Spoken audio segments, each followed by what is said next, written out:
Let me walk you through something that happened in Parliament yesterday. By yesterday, I mean the 2nd of February 2026, just in case you're watching this video on a different date. The House was debating two public petitions, and together they pulled back the curtain on a much bigger question. Question like, what does it really mean to end the right to settle in the UK? Now, both petitions were about indefinite leave to remain.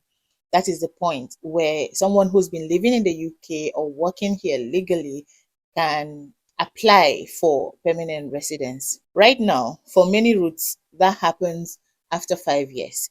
But the government is consulting to change that standard qualifying period to 10 years, and for carers, 15 years. As usual, the petition was opened on behalf of the Petitions Committee, and the chair made a point of thanking the over 330,000 people who signed the two petitions that were being discussed. Now, what made this unusual is that both petitions were identical but also weren't identical, and you will get to understand what I mean. They both came at the same issue from different angles.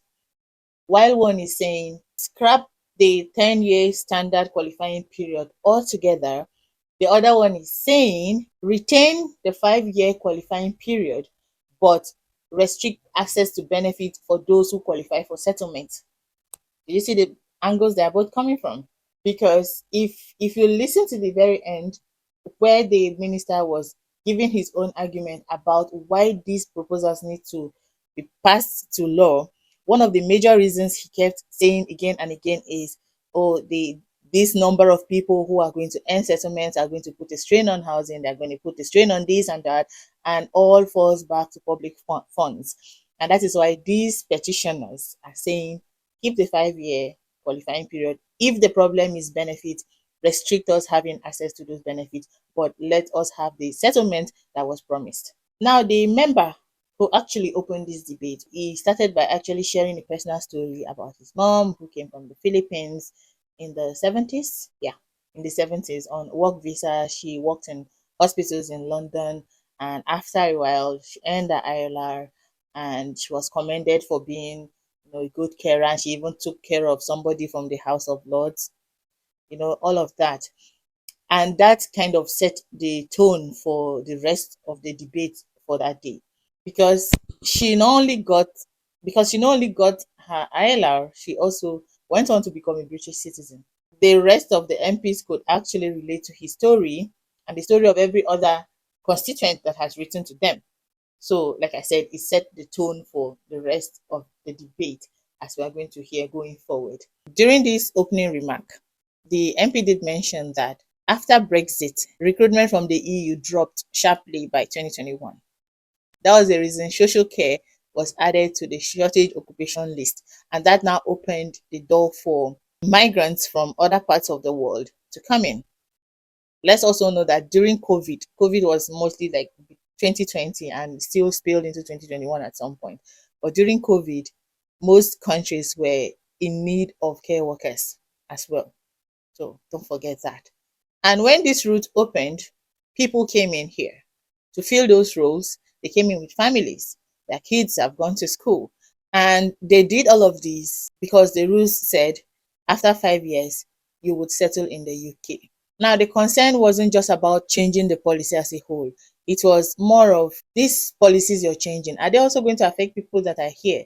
And that is where the term moving the goalposts keep coming up again and again and again, with several MPs speaking up to say this is not right.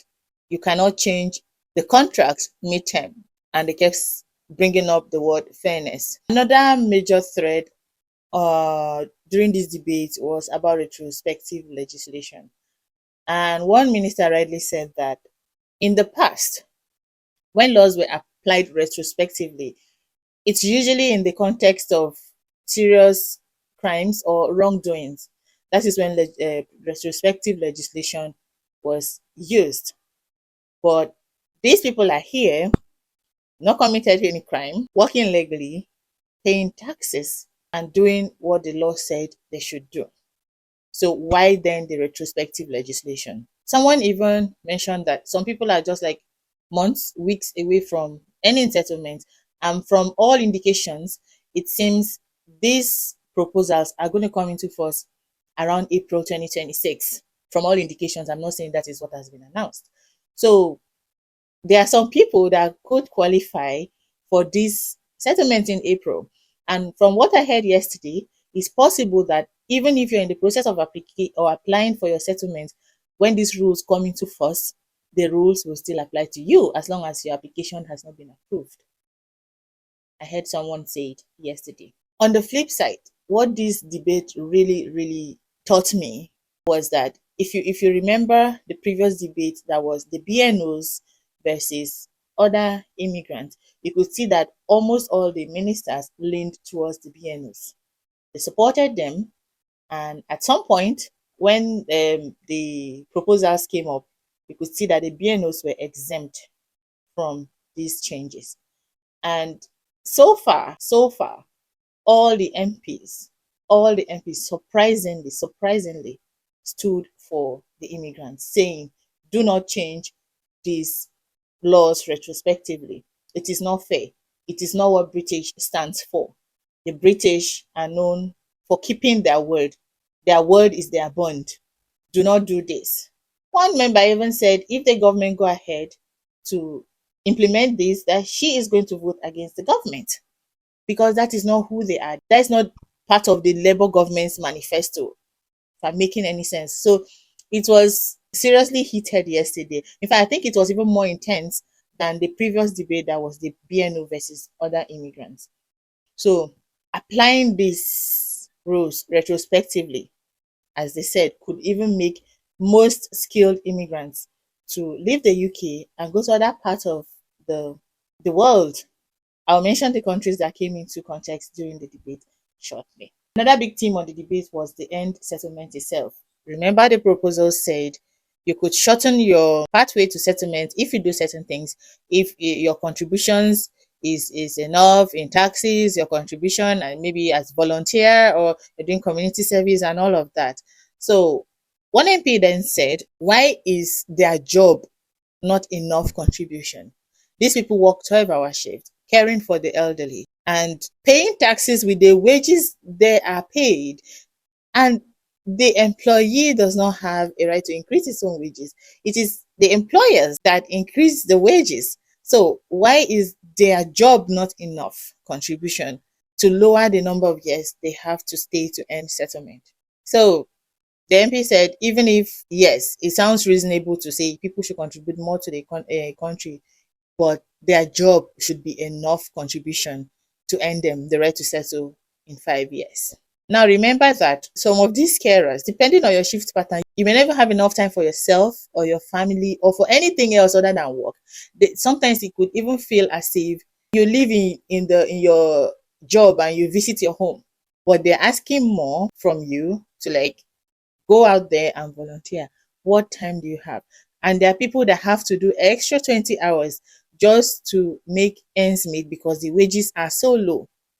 So what other time do you really have to go and volunteer? I don't know if it's making any sense, but all these are part of the discussions that are happening around indefinite leave to remain. So let's continue. Like I did mention earlier about some people wanting to leave the country, several speakers actually widened the lens beyond the UK. They mentioned countries like Canada and Australia that offer shorter pathways to settlement. They did say that if these rules come into force, they risk making the UK a training ground for other countries. What did they mean? They said the UK will attract the best talent, train them. As soon as they're getting experience or they have gotten more experience on the job, they leave to other countries. Now, all the experience they've gotten, all the trainings they've done, they just live with it to Australia or to Canada. And then the UK just becomes a training ground and you keep doing this over and over again. That is what they also mentioned as a risk of applying this retrospective legislation. And it couldn't be more right for saying that, because the truth is, if you have an in-demand skill, other countries will look for you. And what would you do if you were in their shoes? Would you rather stay in limbo for 15 years, for 10 years, not knowing what is going to come up because you're not able to earn 50,000, or because you're a carer? Or would you move to a country that needs you and will offer you a shorter pathway to settlement? Now, one thing people also need to know is that being settled doesn't mean you're automatically going to stop working. The system in this country is built in such a way that you cannot not work. You have to work. But the problem of being tied to one employer is what many people are fighting for because of abuse of the system. There are some people, if they share the story and tell you what they are going through where they are working, you would feel so sorry for them.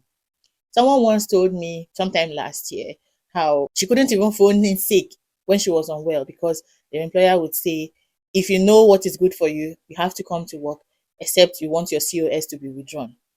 Do you understand? So the employer monopoly is what some people are actually fighting for, not because they're asking for settlement to stop working.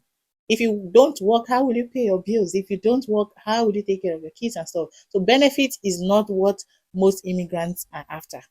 If you have survived without benefits for 5 years, some have been here 10 years or even longer, you can survive for without benefits for as long as God gives you the strength. Anyway, let's move forward so that we conclude this as soon as possible. The second part of the debate was about reliance on public funds. And the MP raised the point that if the wages of these carers or skilled immigrants can be raised by even a few £1,000s, that they will automatically become net contributors. That the wages increment is really not up to the employee. Some did say that even scrapping these public funds for those that are settled is not fair because it will help settled families to become more integrated and stable, considering the high cost of housing and childcare. There were even references to families being one crisis away from serious hardship under the current no recourse to public funds rules. So all of these came up, and it was this against that, and this person pushing forward their point, and that one pushing forward their point. But as you know, there's always one person that wouldn't support the motion that everybody else is raising. As was with the BNO versus the other immigrants debate, one person was against while every other person spoke for. At this time as well, one conservative member represented their party by saying they stand by these proposals and they support the government to move forward and implement these proposals without giving any alternative or without making any alternative arrangement for anyone else. So he was as blunt as that. Then another question or another thing that was raised was the issue of dependents. With the new proposals, your dependents do not automatic or will not automatically earn settlement. It has to be based on their own merit. Like they have to earn it personally, not because their principal applicant has gained settlement. And as you know it, if for families that have kids, if one parent has earned settlement, let me keep using earned settlement, and the other has not, the kids cannot have settlement. The kids will not be able. I had to check it up yesterday to see if anything has changed, but both parents would need to have indefinite leave to remain before the children will be able to apply for indefinite leave to remain. So with the end settlement thing, if this comes into force, it's going to keep the dependents and children, especially if they don't earn enough to earn settlement, they don't earn enough wages to earn this settlement, it's going to keep them longer, and this does not support family stability. Also, they recounted how much it cost to make visa application fees. Imagine that as a skilled, not a care worker, as a skilled worker, you're making visa application fees. You don't even have enough to feed your family. All you're doing is saving money to pay visa fees. Another MP even mentioned how much the charities are spending on sponsoring people for visa application fees and IHS and all that. And he said that he would rather the money that charities have go to something else than sponsoring people to come and work. That it's the visa application fees is too high. The settlement fees, something like that, is too high. So all those points came up. And at the end of the day, after everything was said and done, the government responded. He began by saying that the proposed reforms are still undergoing consultation which will end on the 12th of February, that nothing has been passed to law yet. The government's central argument was that settlement is a right, it is not a privilege, and just the time spent in the UK is not enough to give you that privilege. The right to or the privilege should be reflected in your integration, in your contribution, and respect for the law. The government minister put a lot of weight on the scale of migration. He repeated what we've been hearing over and over again about too many people, about 2.2 million people who would be due settlement between 2026 and 2030. This number would put a strain on housing, on public funds, on public services. He also pointed to number of people in millions that are waiting for housing. And one minister actually interjected by saying that, but most immigrants are not using social housing if that were the case. Besides, this proposal is saying take away that benefit, just give us the settlement. But he still maintained his stance. And he said that the end settlement model is a way of rebuilding public confidence on the system. It was a lot. Basically, he just repeated nearly everything that was proposed. So I would not bother to outline that or highlight anything. But what I would like to mention is that when he talked about reduction of this timeline for people that have good behavior, people that are volunteering, one minister stood up to ask him that this volunteering they've been talking about, how are they or who is going to certify this volunteering? Because you cannot just claim that, oh, I've been volunteering so and so.